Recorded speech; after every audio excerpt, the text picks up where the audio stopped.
families are now having conversations at home when it comes to race and racism, a conversation that's really never easy.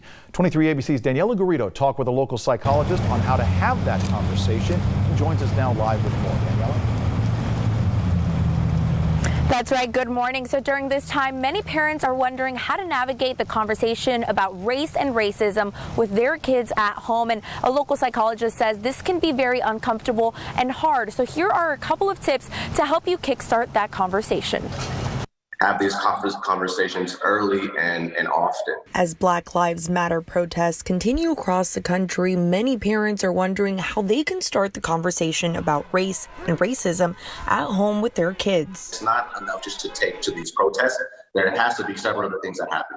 Conversations surrounding why we're there and what is happening and what is going on specifically around the cultural, the racial piece as to why the protests are happening. Also, model the good behavior from the authority figure, which would be the parent in this case. Dr. Dwight Norman is a local clinical psychologist who focuses on family and parenting therapy, and he says the conversation about race and racism is no easy feat in the household. To encourage them to feel comfortable asking questions. Also provide the education surrounding different cultures and different backgrounds and different races. And that would add to the psychological piece of them having a better understanding of not only their differences within, but also people around them and their social community, social capacity to be able to better understand that, hey, we do have differences and it is okay to have differences. And in fact, it's what makes us unique from each other. Leaving the door open for a curious child to ask the uncomfortable questions is key to creating a healthy conversation. When you're having these discussions with your kid, it's also good to encourage critical thinking, allow them to express themselves about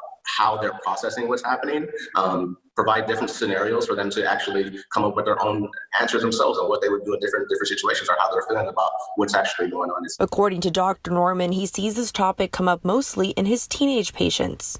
Kids that are 8 and below, they understand that there's differences and people are special in their own right, but they don't really grasp the idea that there's racial divide or a such thing as racism. It isn't until like you start to hit like 5th, 6th, middle school and up where those discussions become very prominent. And avoiding the conversation can cause long-term psychological change in a child's behavior. You'll see a lot of negative emotions, which lead to negative thinking, which also leads to negative behavior. And more specifically, you'll see like a lot of shame, guilt, confusion, not understanding what's actually happening, which then can lead to aggressive acts either physically or verbally.